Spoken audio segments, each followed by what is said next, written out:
This is our last meal together. Before I die.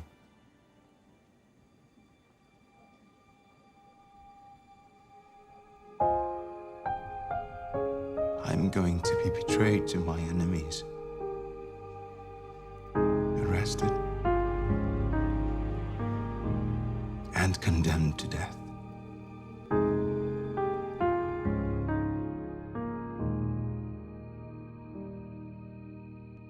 내 백성이 나를 떠나 돌아섰지만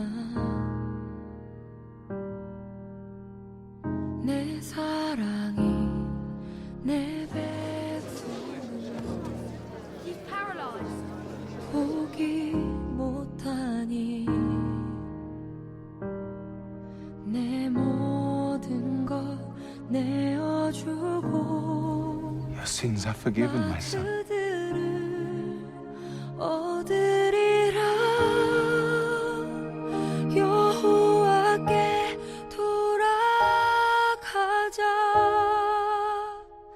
우린 돌아서도 그는 변치 않네 여호와께 돌아가자 우린 넘어져도 그 사랑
the way,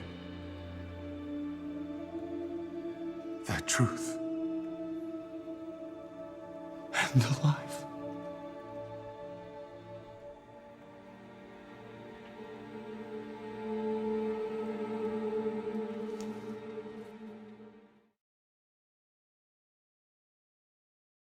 오늘이 종료주일입니다. 다 같이 기도하도록 하겠습니다.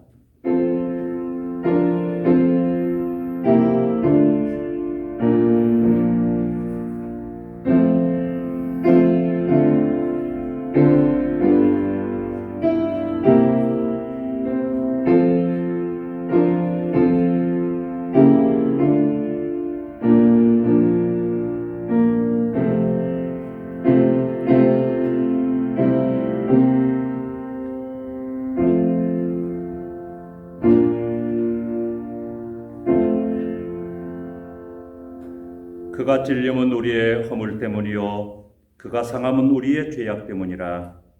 그가 징계를 받음으로 우리가 평화를 누리고 그가 채찍에 맞음으로 우리는 나음을 받았도다. 우리는 다 양 같아서 그릇 행하여 각기 제 길로 갔거늘 여호와께서는 우리 모두의 죄악을 그에게 담당시키셨도다. 거룩하신 하나님, 주님께서 십자가를 지신 계절입니다. 중죄인이 지는 그 십자가를 주님은 중죄인인 우리를 위하여서 친히 져주셨습니다. 이제 측량할 길 없는 그 사랑에 힘입어 감히 주님 앞에 나와서 예배하나이다. 이 예배를 받아 주시옵소서. 예수님의 이름으로 기도합니다. 아멘. 나는 전능하신 아버지 하나님, 천지의 창조주를 믿습니다. 나는 그의 유일하신 아들 우리 주 예수 그리스도를 믿습니다. 그는 성령으로 잉태되어 동정녀 마리아에게서 나시고 본디오 빌라도에게 고난을 받아 십자가에 못 박혀 죽으시고 장사된 지 사흘 만에 죽은 자 가운데서 다시 살아나셨으며 하늘에 오르시어 전능하신 아버지 하나님 우편에 앉아 계시다가 거기로부터 살아있는 자와 죽은 자를 심판하러 오십니다. 나는 성령을 믿으며 거룩한 공교회와 성도의 교제와 죄를 용서받는 것과 몸의 부활과 영생을 믿습니다. 아멘.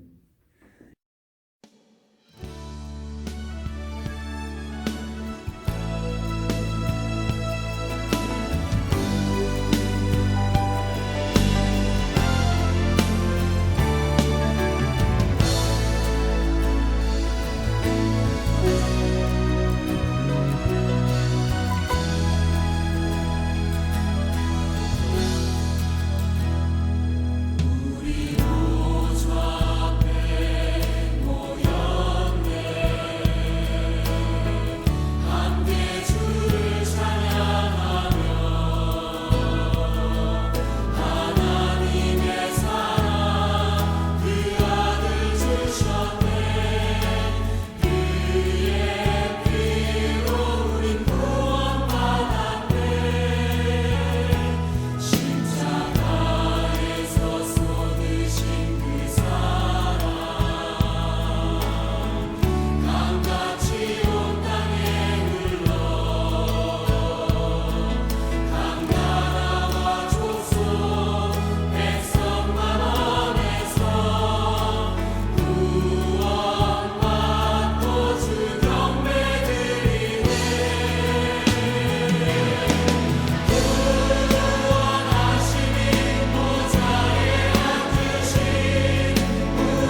이제 이 시간에는 유명춘 장로님께서 기도해 주시겠습니다. 여호와께서 집을 세우지 아니하시면 세우는 자의 수고가 헛되며 여호와께서 성을 지키지 아니하시면 파수꾼의 경성함이 호사로다. 여호와 하나님, 귀한 성일 주님 전에 나와 하나님을 찬양하며 예배드리지 못하고 온라인으로 가정에서 예배를 드립니다. 어느 곳에서나 함께하고 계시는 성령 하나님의 도우심과 임재하심을 믿으며 드리는 가정의 예배를 받아 주십시오. 특별히 나 위에 십자가 위에서 피 흘리신 주님의 고난을 기억하며 지키는 사순절의 마지막 주일, 이 사순절의 기간들을 주님 전에 나오지 못하고 가정에서 하나님께 예배하며 보내고 있는 이 땅의 많은 주님의 백성들과 세우신 하나님의 제단들을 기억하여 주시옵소서. 주님의 고난이 시작되었던 종료주의를 맞으며 좀 더 경건한 마음으로 구속사역을 담당하시기 위해 2000년 전 이 땅에 오셔서 묵묵히 그 고난의 짐을 지고 가셨던 주님을 기억하며 드리는 이 예배가 되게 하여 주시옵소서. 여호와 하나님, 신종 코로나 바이러스로 인하여 이 땅이, 이 민족이 많은 어려움을 겪고 있습니다. 수많은 이들이 확진 판정을 받고 치료 중에 있고 또 많은 이들이 목숨을 잃었습니다. 하나님, 만연하고 있는 신종 코로나 바이러스로 인한 질병들을 다스려 주시옵소서. 그 근원을 소멸시켜 주시옵소서. 감사와 기쁨으로 주님의 부활을 하나님 전에 함께 모여 예배하며 드릴 수 있게 하여 주시옵소서. 이 질병을 예방하기 위해, 치료하기 위해 수고하고 있는 많은 의료인들을 지키시고 강건케 하여 주시옵소서. 특별히 성산재단에 속한 주님의 백성들 지켜주셔서 신종 코로나 바이러스로 인하여 어려움을 당하는 이들이 없게 하시고, 관련하여 경제가 어려워지고 온 사회가 혼란 속에 처해지는 이때에 주님의 가정들을 지켜주셔서, 그 일터를 지켜주셔서 국난에 가까운 이 어려움들을 주님의 은혜 속에 잘 극복할 수 있게 하여 주시옵소서. 여호와 하나님, 이제 며칠 후면 이 땅에 새 위정자들을 세우는 선거가 있게 됩니다. 당리당략에 매이지 아니하고 정권과 사리사욕을 채우기 위한 욕심에서 벗어나 진정으로 이 나라와 민족을 위해 헌신할 수 있는, 하나님을 두려워하고 국민의 소리를 두려워하는 지도자들이 세워지는 이번 선거가 되게 하여 주시옵소서. 여호와 하나님, 말씀을 대언할 주님의 종 김동부 담임 목사님 지켜주셔서 그 영육을 강건케 하시고 엘리야에게 주셨던 영감을 더해 주셔서 말씀이 선포될 때에 온 성도가 머리 숙인 처소에서 성령 하나님의 임재하심을 느끼고 선포되는 말씀을 내게 주시는 하나님의 말씀으로 받게 하여 주시옵소서. 이 모든 말씀을 예수님의 이름으로 기도하옵나이다. 아멘.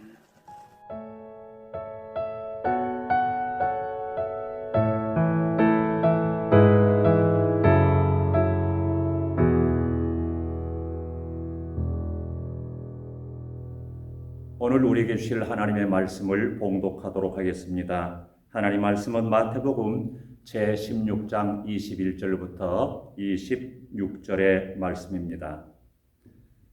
성경책을 펴시거나 자막을 보시면서 함께 눈으로 쫓아 읽으시기를 바랍니다. 이때로부터 예수 그리스도께서 자기가 예루살렘에 올라가 장로들과 대제사장들과 서기관들에게 많은 고난을 받고 죽임을 당하고 제3일에 살아나야 할 것을 제자들에게 비로소 나타내시니 베드로가 예수를 붙들고 항변하여 이르되 주여 그리 마옵소서. 이 일이 결코 주께 미치지 아니하리이다. 예수께서 돌이키시며 베드로에게 이르시되 사탄아 내 뒤로 물러가라. 너는 나를 넘어지게 하는 자로다. 내가 하나님의 일을 생각하지 아니하고 도리어 사람의 일을 생각하는도다 하시고 이에 예수께서 제자들에게 이르시되 누구든지 나를 따라오려거든 자기를 부인하고 자기 십자가를 지고 나를 따를 것이니라. 누구든지 제 목숨을 구원하고자 하면 잃을 것이요 누구든지 나를 위하여 제 목숨을 잃으면 찾으리라. 사람이 만일 온 천하를 얻고도 제 목숨을 잃으면 무엇이 유익하리요? 사람이 무엇을 주고 제 목숨과 바꾸겠느냐? 아멘. 성도님들, 오늘이 4월 첫째 주일입니다. 그리고 종려 주일이고요. 이 한 주간은 고난 주간이 계속 진행되어지게 됩니다. 중세 신학자 중에 토마스 아퀴나스라고 하는 분이 있습니다. 이분은 신학자이면서도 철학자였습니다. 그래서 이분은 아리스토텔레스의 철학을 기독교 세계관에 도입하여서 체계화시킨 분이고 거기에 큰 공헌을 남긴 분이죠. 그리고 그것으로 인해서 많은 신학 서적을 남겼습니다.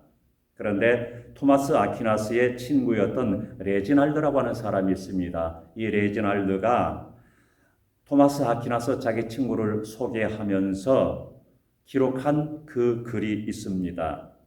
어느 날 아퀴나스가 성전 제단 앞에서 기도합니다. 앞에 있는 십자가를 바라보면서 기도하는데 그 십자가가 그렇게 은혜가 됩니다. 그래서 그 십자가를 바라보면서 은혜를 받고 있는데 그 십자가 있는 곳에서 주님의 음성이 들립니다. 이런 주님의 음성이 들립니다. 아퀴나스야, 네가 참 나에 대해서 좋은 책을 많이 썼구나. 그래서 내가 너에게 무엇인가를 보답해 주기 원한다. 내가 너에게 어떤 보답을 해 주었으면 좋겠니? 이렇게 물으셨습니다. 이때 아퀴나스는 단 한마디의 대답으로 간단하게 대답했습니다. 주님, 나는 오직 주님만을 원합니다. 주님, 나는 오직 주님만을 원합니다. 아주 간단한 대답이지만 그러나 이것처럼 위대한 대답은 없습니다. 너무나도 귀하고 아름다운 대답이라고 할 수 있습니다. 왜냐하면 사람이 온 천하를 내 손안에 거머쥐었다고 할지라도 하나님 없으면 그것이 무슨 소용이 있겠습니까? 그래서 주님께서 그렇게 말씀하셨습니다. 사람이 온 천하를 얻고도 제 목숨을 잃으면 무엇이 소용이 있겠는가? 이렇게 말씀을 하셨습니다. 여러분은 하나님으로부터 무엇을 원하십니까?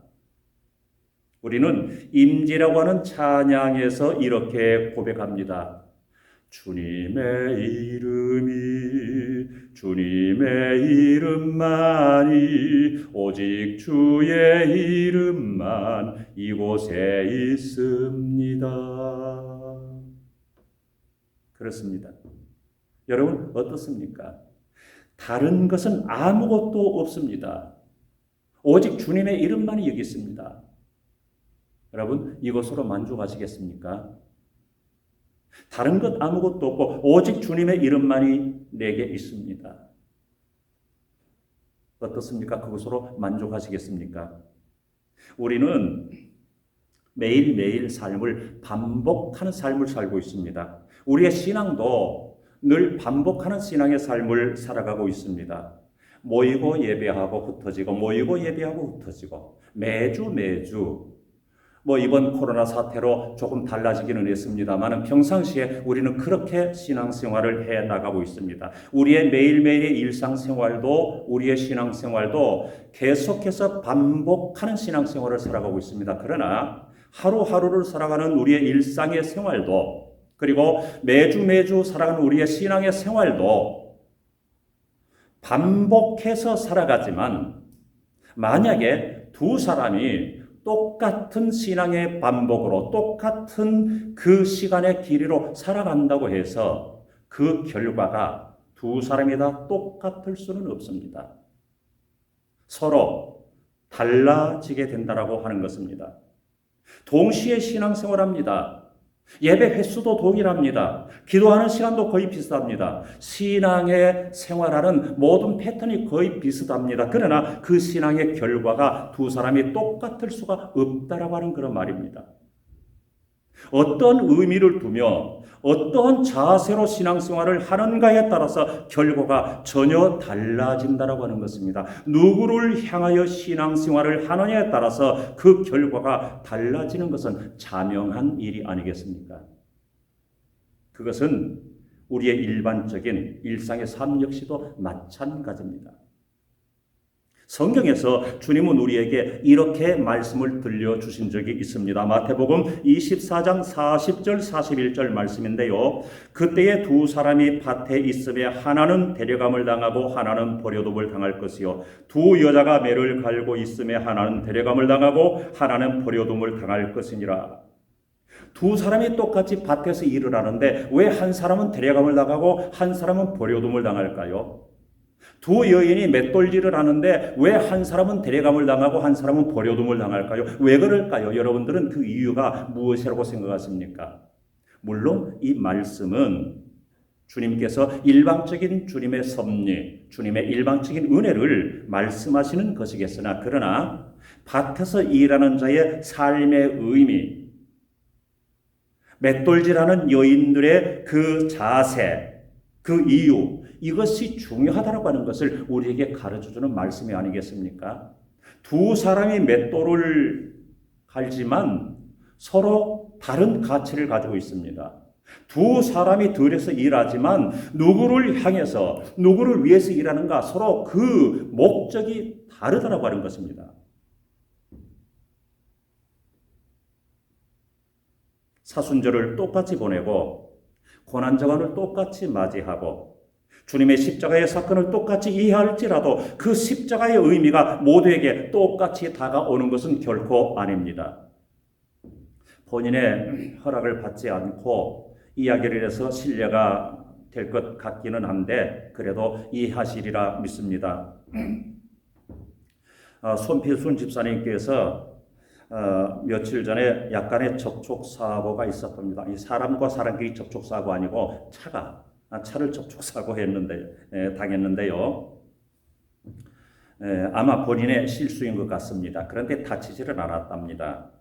그런데 접촉사고를 당해서 이제 상대방 차는 내가 보험으로 물어주고 내 차는 내가 자비로 차 수리하고 해서 집에다가 깨끗하게 수리해서 갖다 놨답니다. 집 앞에 갖다 놨는데 지난 수요일 택배 차량이 후진하다가 또 앞을 받았답니다. 그래서 백미러도 앞 범퍼도 옆 범퍼도 다 나가버렸답니다. 그런데 그 집사님께서 하시는 말씀이 그거예요. 그래도 참 감사하더라. 참 감사하더라. 내가 다치지 않고 또 이런 기회를 통해서 내가 더더 운전을 조심해야 되겠구나. 이렇게 깨닫게 하니까 얼마나 감사하냐. 이렇게 말씀하시더라고요. 여러분 생각해 보시기 바랍니다. 동일한 사건이 두 사람이 똑같이 각각 다른 현장에서 경험했다고 한번 생각해 보시기 바랍니다. 그렇다면 두 사람이 똑같이 이런 반응을 보이게 될까요? 저는 아니라고 생각합니다. 어떤 사람은 정말 이 마음을 하기 참 다행이다. 정말 하나님 감사하다. 이런 사람이 있는가 하면 어떤 사람은 재수 없이 어찌 꿈자리가 이상하더라니. 이렇게 말하는 사람도 있지 않겠습니까? 바로 그 문제입니다. 한 가지 예를 들어보겠습니다. 우리가 잘 아는 대로 오늘 본문 직전의 말씀은 베드로의 그 위대한 신앙 고백이 있는 내용이지 않습니까? 그리고 그 신앙 고백이 있은 후에 오늘 본문은 비로소 예수님께서 십자가 사건을 제자들에게 말씀하시는 내용이 오늘 본문의 사건입니다. 그런데 오늘 본문의 사건을 주님께서 말씀하시고 나자 베드로가 대뜸 이렇게 말했습니다. 한 발 앞서 나가면서 그렇게 말했습니다. 마태복음 16장 22절의 말씀입니다. 베드로가 예수를 붙들고 항변하여 이르되 주여 그리 마옵소서 이 일이 결코 주께 미치지 아니하리이다. 여기서 항변했다라고는 원래 헬라어 단어의 뜻은 꾸짖다, 책망하다, 비난하다 라고 하는 그런 뜻이 있습니다. 그렇다면 베드로는 예수님을 책망하면서 꾸짖었다라고 하는 그런 표현이 됩니다. 여러분, 원래 꾸짖고 책망하는 것은 윗사람이 아랫사람들을 대할 때 하는 것이지 않습니까? 그런데 왜 베드로는 주님 앞에서, 선생님 앞에서 윗사람이 아랫사람들에게 하는 그런 표현의 은사를 하게 되었을까요? 왜 그랬을까요? 여러분, 왜 그렇다라고 생각하십니까? 베드로의 입장 한번 대보십시오. 왜 그랬겠습니까? 그것은 다른 것이 아닙니다. 얼마 전에 예수님으로부터 아주 극대화된 그러한 칭찬을 듣지 않았습니까? 그 칭찬에 대단히 고무가 되었을 것입니다. 기분이 업되었을 것입니다. 막말로 기고만장하게 되었을 것입니다. 우리가 여기서 조심해야 될 부분이 있습니다. 즉, 어떤 일에 칭찬을 듣는 사람은 잘하기 때문에 칭찬을 듣지 않겠습니까? 열심히 있다든지 똑똑하다든지 섬김과 봉사를 아끼지 않고 헌신적으로 한다든지 아니면 앞서간다든지 등등, 그처럼 남보다 뛰어나기 때문에 칭찬을 듣게 됩니다. 그런데 이처럼 칭찬을 듣는 사람이 자기 관리를 제대로 하지 못하면요, 기고만장해진다라고 하는 것입니다. 베드로가 그랬듯이 말입니다. 그래서 결국에 넘어지게 되고 맙니다. 사탄이 된다라고 하는 것입니다. 여러분, 사탄은 머리에 뿔난 도깨비 같은 것이 아닙니다. 한 사람이 사탄이 될 수도 있고 한 사람이 천사가 될 수도 있습니다. 그래서 예수님은 베드로를 바라보시면서, 베드로가 뿔난 모습을 바라보면서가 아니라 베드로를 바라보면서 사탄아 이렇게 말씀하셨습니다. 옳습니다. 그 마음이 사탄이 지배하고 있는 사람은 사탄입니다. 그 마음을 천사가 지배하고 있으면은 그는 천사입니다.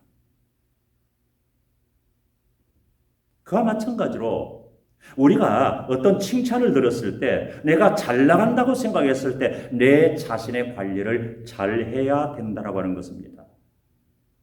베드로는 주님을 따랐습니다. 그것도 열심히 따랐습니다. 적극적으로 앞장서서 따랐습니다. 그러나 누구를 위한, 누구를 향한 열심이었느냐라고 하는 것입니다.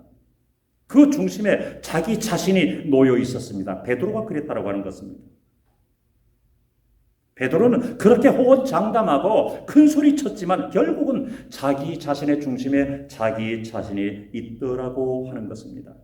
주님께 집중해야 되었지요. 주님을 중심해야 되었죠. 그러나 주님께 집중하지 못하고요, 주님이 중심되지를 않았습니다. 자기 자신께 집중했고요, 자기 자신이 중심이 되었습니다.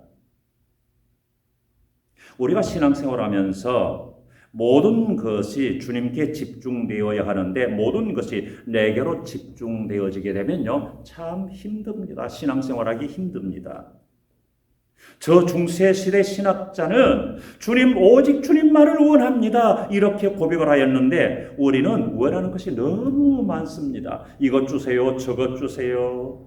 그러다가 조금 늦게 주면은 짜증내게 되고 또 안 주면은 삐지게 되고, 그렇지 않겠습니까? 성도님들, 우리에게 예수 그리스도 한 분이면 족하지 않을까요? 그분의 이름이면 족하지 않을까요? 예수 가장 귀한 그 이름, 예수 언제나 기도 들으사, 오 예수 나의 손 잡아주시는 가장 귀한 그 이름. 예수님은 베드로를 책망하시면서 마태복음 16장 23절 하반절에서 이렇게 말씀하셨습니다. 네가 하나님의 일을 생각하지 아니하고 도리어 사람의 일을 생각하는도다. 여기서 하나님의 일, 사람의 일, 이것은 하나님의 것, 사람의 것 이 말입니다.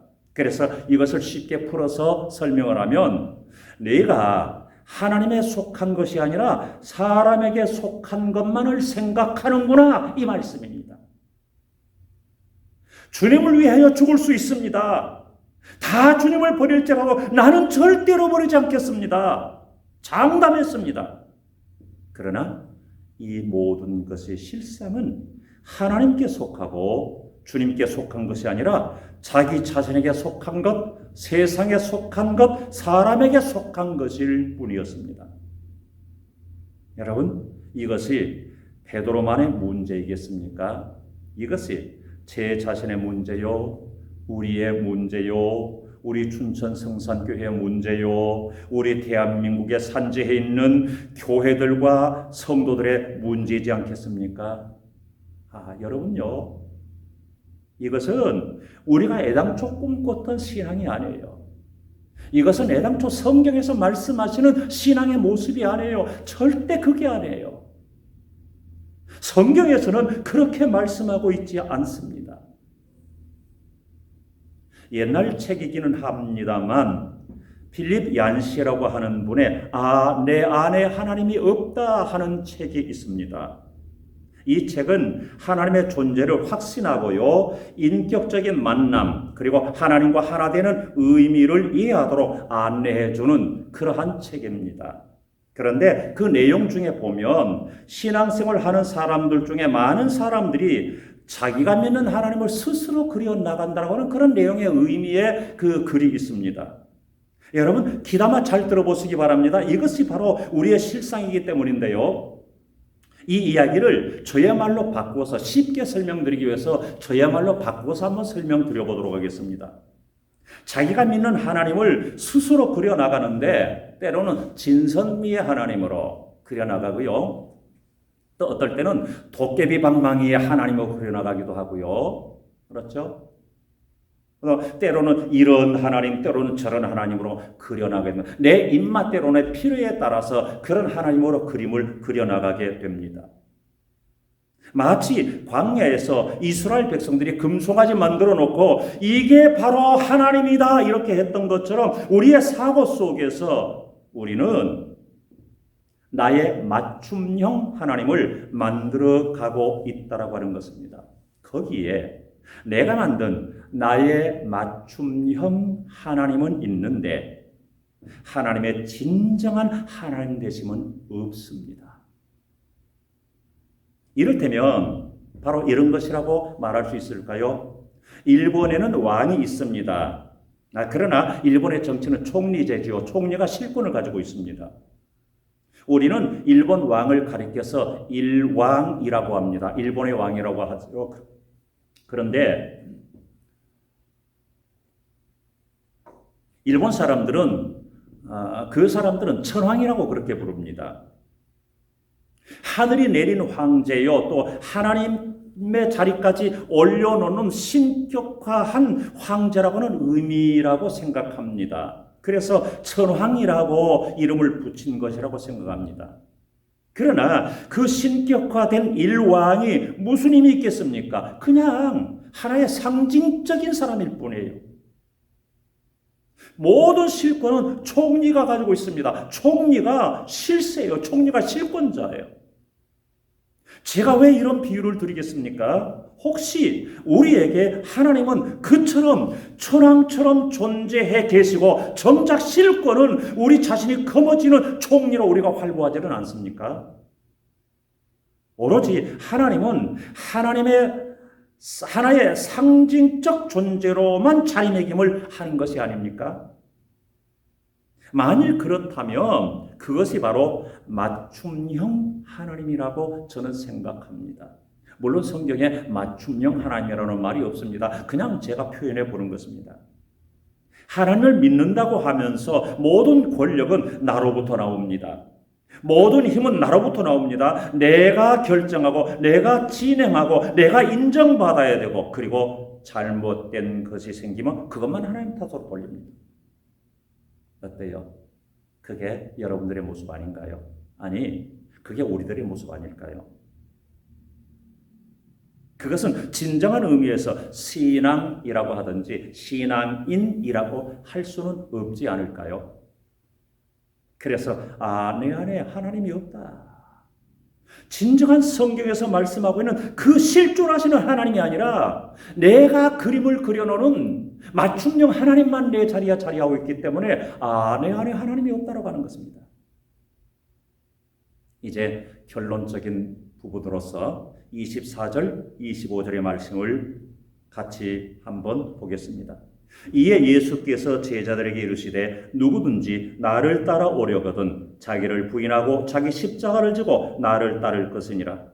누구든지 제 목숨을 구원하고자 하면 잃을 것이요 누구든지 나를 위하여 제 목숨을 잃으면 찾으리라. 성도님들, 오늘날 이 말씀처럼 인기 없는 말씀도 없을 것입니다. 자기를 부인하랍니다. 자기 십자가를 지랍니다. 그리고 주님을 따르랍니다. 여기에 선뜻 나설 사람이 누가 있겠습니까? 정말 따분합니다. 정말 부담스럽습니다.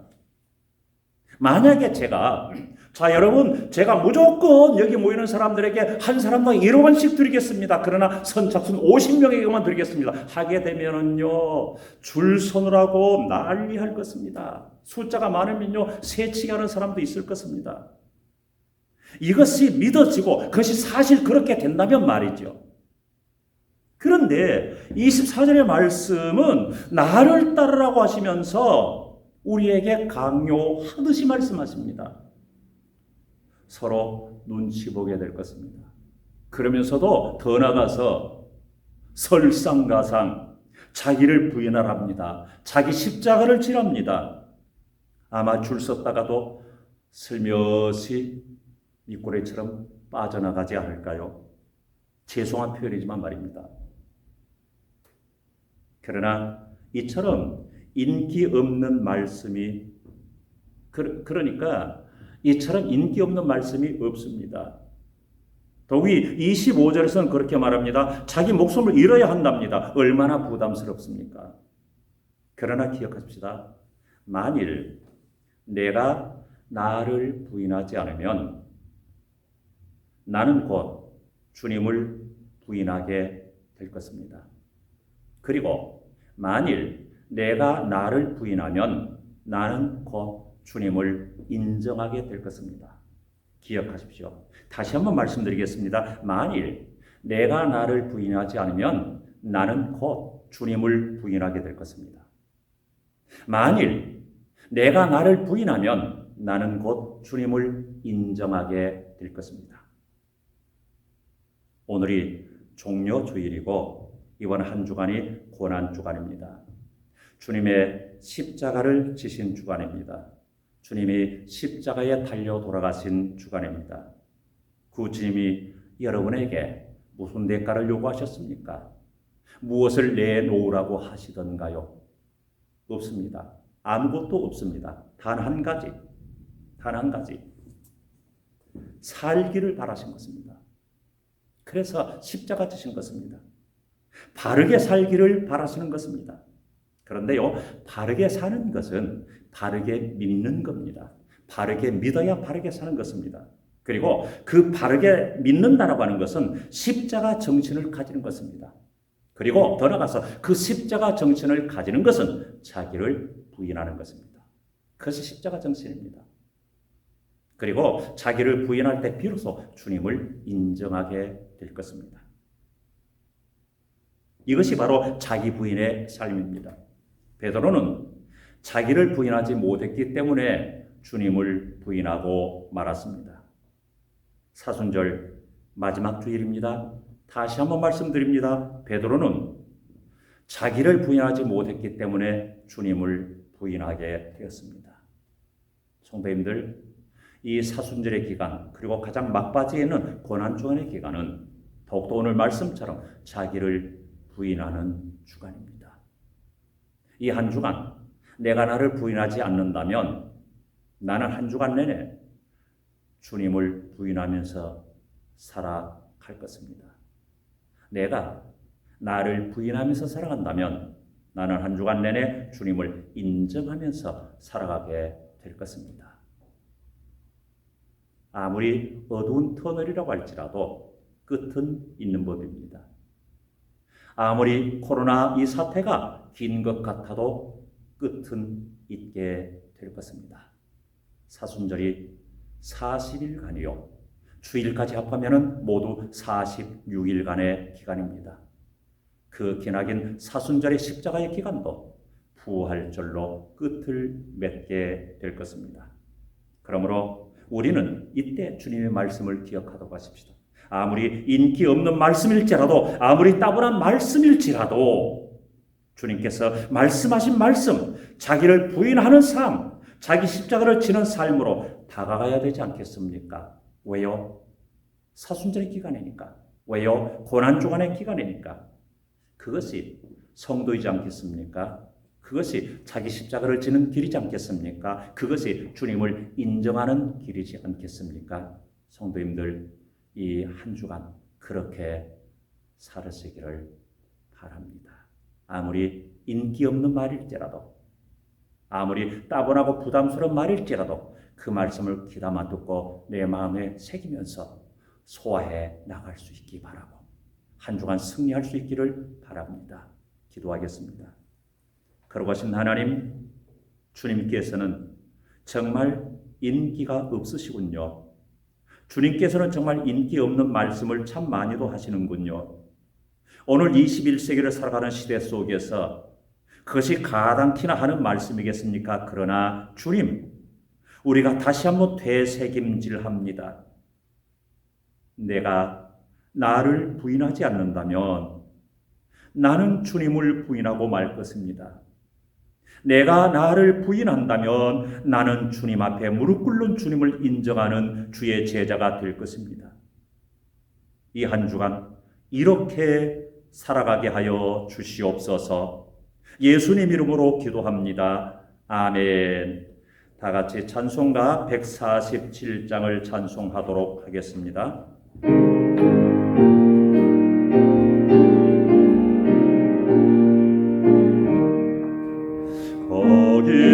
거기로 있었는가 그때에 주님 그 십자가에 달릴 때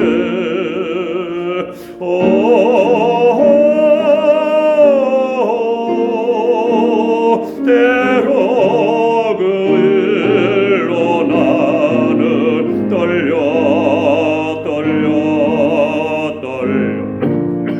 거기로 있었는가 그때에 거기로 있었는가 그때에 주님 그 나무에 달릴 때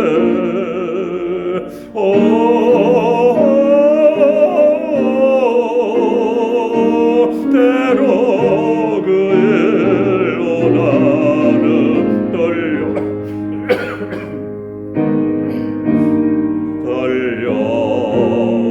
거기로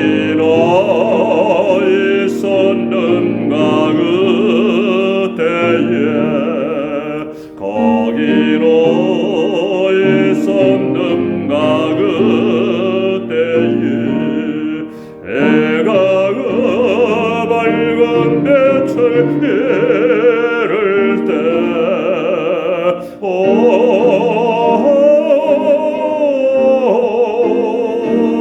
때로 그 일로 나는 떨려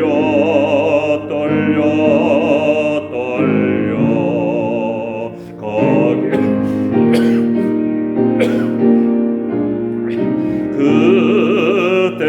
그때에 거기로 그때에 주님 그 무덤 속에 낼 때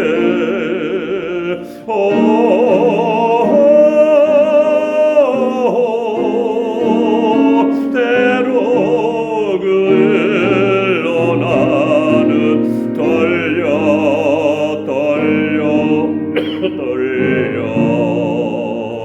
거기로 있었는가 그때에 거기로 있었는가 그때에 주님 그 무덤에서 나올 때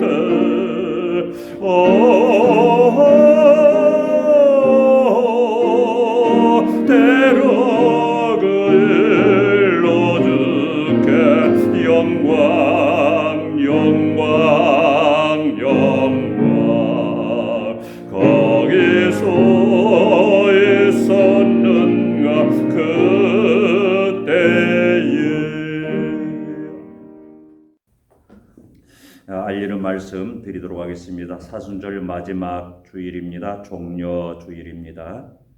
다음 주일 부활주일입니다. 부활주일은 교회당에 모여서 예배하도록 그렇게 하겠습니다. 1부, 2부 예배로 드리게 됩니다. 거리 두기를 위해서 1부 예배도 많이 참석하시면 좋겠습니다.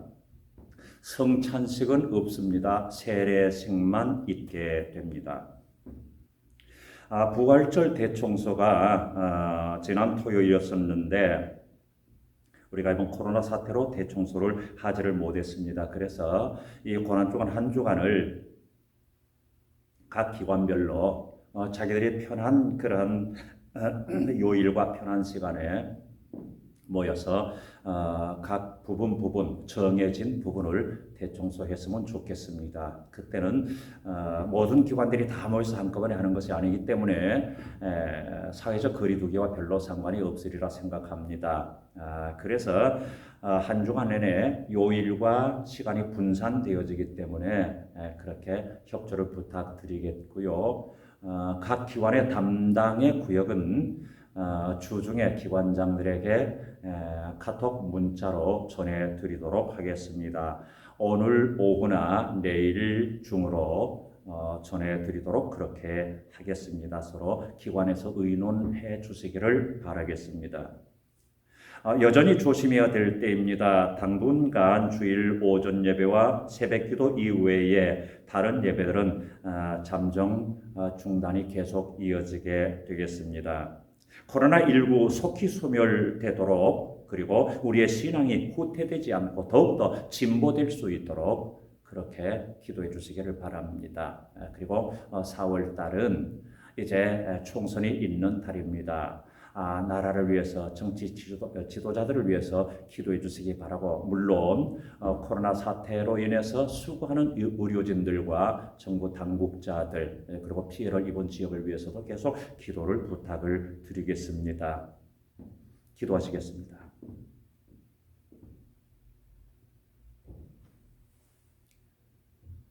우리 위해서 자발적으로 십자가를 지신 우리 주 예수 그리스도의 은혜와 하나님 아버지 거룩하신 사랑과 성령의 감동하시고 교통하시는 역사가 오늘 각각 장소는 다르지만 동시에 모여서 예배하는 성산의 모든 가족들 위에 그리고 코로나 사태로 인하여서 어려움을 당하고 있는 모든 심령들 위에 의료진들이나 정부 당국자들이나 그 지역들이나 또 소상공인들 비롯한 경제인들 위에 이제로부터 영원토록 함께 계시기를 간절히 축원하옵나이다. 아멘.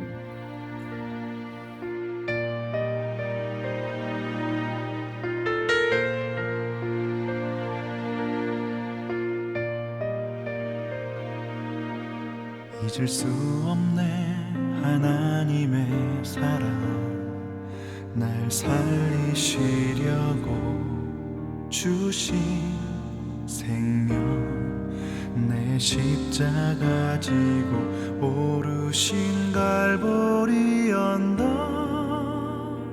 날 향한 사랑 때문에 나는 보았네 피 묻은 십자가 날 구하시려고 흘린 사랑 나를 바라보시며 흘리신 용서의 눈물 날 향한 사랑 때문에